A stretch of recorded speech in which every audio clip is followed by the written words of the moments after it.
Assalamualaikum warahmatullahi wabarakatuh. Kami dari kelompok 5, kloter 4 akan memaparkan hasil dari diskusi kami mengenai pengamatan rangka yang beranggotakan Saya Aulia Natasha dari kelas B. Saya Sri Rahayu dari kelas C. saya Dipa Busyadi dari kelas B. Saya Siti Herlina Hajali dari kelas A. Saya Koyani Siva dari kelas A. Saya Astrid Aulia dari kelas C.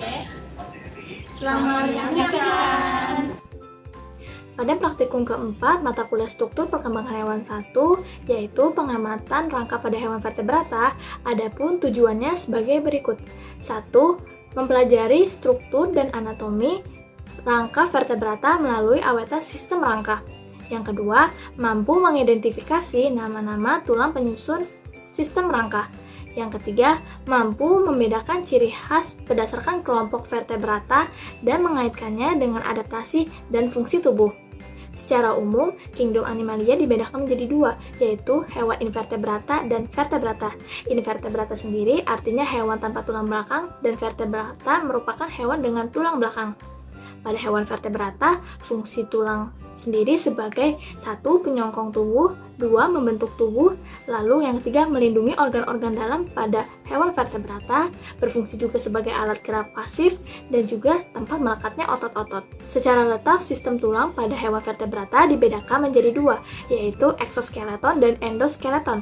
Eksoskeleton sendiri merupakan sistem rangka tulang yang berada di luar dan tersusun atas integumen, yaitu dermis yang menyusun tulang dan epidermis yang menyusun keratin.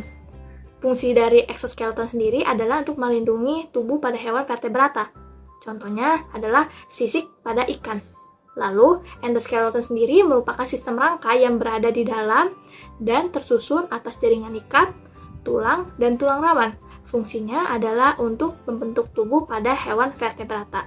Tidak hanya dikelompokkan berdasarkan letaknya, sistem rangka pada hewan vertebrata juga dikelompokkan berdasarkan posisinya, yaitu adanya rangka aksial dan rangka apendikular. Rangka aksial sendiri merupakan rangka yang menyusun sumbu pada hewan vertebrata. Berikut ini yang termasuk ke dalam rangka aksial, yaitu columna vertebrate atau tulang belakang. Lalu adanya costae atau tulang rusuk, sternum yaitu tulang dada, dan terakhir tulang tengkorak atau kranium. Sementara pada sistem rangka apendikular itu berfungsi sebagai alat gerak pada hewan vertebrata. Nah, berikut ini yang termasuk ke dalam rangka apendikular, yaitu ada cingulum pectoral, cingulum cervical, ekstremitas cranial, dan ekstremitas claudial. Nah, berikut ini akan dipaparkan oleh rekan-rekan saya terkait spesimen yang diamati saat praktikum. Assalamualaikum warahmatullahi wabarakatuh. Saya Siti Herlina Hajali. Di sini saya akan sedikit memaparkan apa aja sih tulang-tulang yang menyusun sistem rangka pada biawak air atau Varanus salvator. Nah, di sini yang pertama, tulang yang menyusun gelang bahu terdiri dari scapula, coracoid, epicoracoid, mesocoracoid, dan clavicula. Selanjutnya ada tulang yang menyusun tulang tangkai atas, yaitu ada humerus, radius, ulna, dan manus. Nah, untuk manus ini terdiri dari carpalia, metacarpalia, dan phalanges. Selanjutnya ada tulang gelang panggul. Tulang gelang panggul pada biawak air ini terdiri dari pelvis, ilium, os sakral, dan Vanestrum pubois hiatica. Selanjutnya ada tulang tangkai bawah. Nah, tulang tangkai bawah pada Varanus salvator atau biawak air ini terdiri dari yang pertama tibia, kemudian fibula, femur, dan pes. Pes ini terdiri dari tarsalia, metatarsalia, dan phalanges.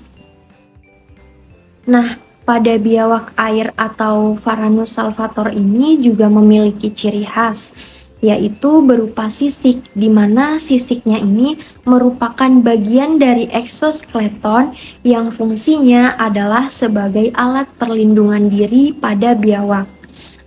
Baik, mungkin itu saja yang dapat saya sampaikan.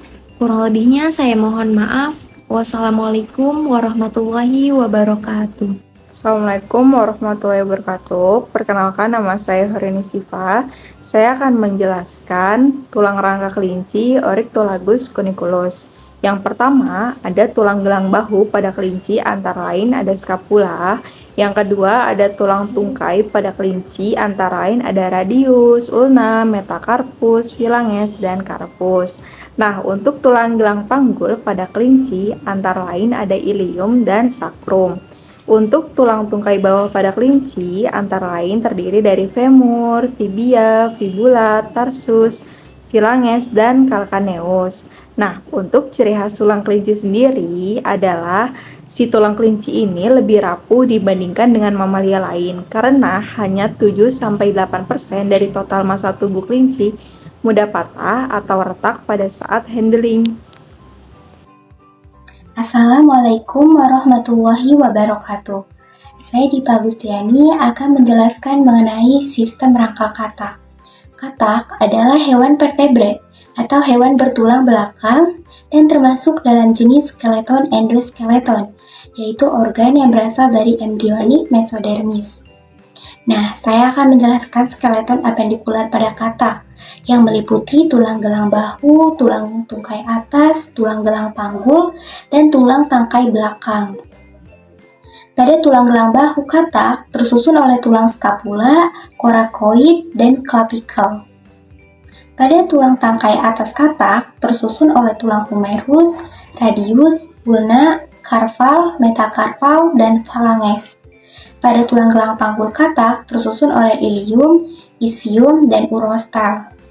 Dan pada tulang tangkai bawah katak tersusun oleh femur, tibia, fibula, tarsus, metatarsus, dan phalanges. Nah, katak ini punya ciri khas yang membedakan rangka katak dengan rangka hewan lainnya. Pada katak, tungkai belakang panjang dan punggungnya termodifikasi untuk melompat. Tulang dorsal pada iliumnya memanjang ke depan dan melekat pada vertebrata kolom. Urostalnya memanjang ke belakang dan melekat pada panggul. Nah, dari modifikasi tersebut akan mengeraskan setengah dari bagian posterior tubuh katak. Lalu ciri khas selanjutnya terdapat pada urostal yang termasuk ke dalam gelang panggul katak, di mana urostal atau penyangga ekor ini jarang terdapat pada rangka hewan lainnya, namun terdapat pada katak. Mungkin itu saja yang dapat saya sampaikan mengenai rangka katak. Rangka hewan lainnya akan dijelaskan oleh pemateri selanjutnya. Terima kasih. Assalamualaikum warahmatullahi wabarakatuh. Saya Aulia Natasha akan menjelaskan mengenai struktur rangka pada ikan. Tulang anggota gerak atau ossa appendicularis ikan terdiri atas sepasang sirip dada, pinna pectoralis, sepasang sirip perut, pinna pelvis, sirip punggung atau pinna dorsalis, sirip anal, pinna analis, dan sirip ekor, pinna caudalis. Sirip dada terletak pada bagian posterior dari ossa operculum dengan posisi lateral ventral dari tulang belakang atau ossa vertebrate. Sirip punggung terletak pada bagian dorsal, sedangkan sirip perut dan sirip anal terletak pada bagian ventral. Sirip ekor terletak pada bagian posterior dari tulang belakang atau ossa vertebrate. Tulang gelang bahu pada ikan merupakan sirip dada atau pinna pectoralis yang tersusun dari os cleitrum, os supracleitrum, os coracoid, os mesocoracoid, os scapula, os postetemporal, os supratemporal, os radial, dan pinnae. Tulang tungkai atas pada ikan terdiri atas sirip punggung atau pinna dorsalis dan sirip perut, pinna pelvis. Sirip punggung tersusun dari jari-jari sirip atau disebut sebagai pinnae, os supraneuralis, stay, dan os pterygosaurus. Sedangkan sirip perut atau pinna pelvis tersusun dari sepasang os basipterygium, os pterygium, os radial, os pterygium lateralis, os basipterygium, os metapterygium, processus, posterior, dan pinnae. Tulang gelang panggul pada ikan adalah sirip anal atau pinna analis, tersusun dari os pterygosaurus, jari-jari sirip atau pinnae, os supraneuralis, dan stay. Terakhir ada tulang tungkai bawah atau sirip ekor atau pinna caudalis yang tersusun dari jari-jari sirip ekor atau pinnae, os hipural, os parahipural, os pleurostylus, os epural, os eruneuralis, dan os pleural. Ciri khas hewan yang hidup di air seperti ikan memiliki struktur tubuh dan sistem gerak yang khas, yaitu adanya struktur operculum yang berfungsi untuk melindungi insang dan memiliki kemampuan untuk membuka dan menutup ketika ikan bernapas.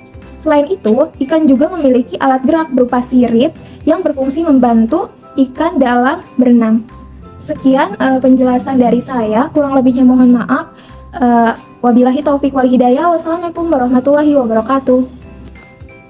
Assalamualaikum warahmatullahi wabarakatuh. Nama saya Sri Rahayu. Pada kesempatan kali ini saya akan membahas sistem rangka yang ada pada kelompok vertebrata unggas, yaitu pada ayam dengan nama ilmiah Gallus domesticus. Pada praktikum kali ini kita hanya membahas pada skeleton apendikuler yang terdiri atas tulang gelang bahu, tulang tungkai atas, tulang gelang panggul, dan juga tulang tungkai bawah. Mari kita bahas satu persatu. Yang pertama ada tulang gelang bahu. Pada ayam ini tersusun dari apa aja sih? Yang pertama ada scapula, coracoid, dan juga clavicle. Nah, pada yang kedua ini yaitu tulang tungkai atas terdiri dari humerus, radius, ulna, carpus, metacarpus, dan juga phalanx. Humerus ini terletak pada pangkas sayap, sedangkan radius itu sejajar dengan ulna namun berukuran lebih kecil. Sedangkan ulna ini sejajar dengan radius namun berukuran lebih besar. Yang ketiga ada tulang gelang panggul yang terdiri dari ilium, ischium, pubis, dan juga pigostyle. Yang ketiga ini yaitu ada tulang tungkai bawah yang terdiri dari femur, patella, terus juga ada tibia, fibula, metatarsus, dan juga ada phalanx. Femur itu terletak pada bagian atas paha ayam, sedangkan tibia terletak pada bagian bawah paha ayam. Terus kemudian ada fibula yang terletak pada bagian sisi bawah kakinya. Kemudian ada phalanx yang itu terletak pada ujung jari-jari. Selanjutnya adalah ciri khas. Ciri khas yang dimiliki oleh sistem rangka pada ayam namun tidak dimiliki oleh sistem rangka kelompok vertebrata lainnya. Yang pertama yaitu jumlah tulang pada ayam ini lebih sedikit dibandingkan kelompok pada reptil dan juga mamalia. Yang kedua adalah pigostyle. Nah, pigostyle itu adalah salah satu bentuk adaptasi yang digunakan oleh ayam untuk terbang yang tersusun dari penggabungan tulang-tulang. Nah, yang ketiga ini pada tulang ayam yaitu memiliki tulang ekstra yang ada pada bagian bahu yang disebut dengan coracoid yang berfungsi sebagai menggerakkan sayap. Terima kasih.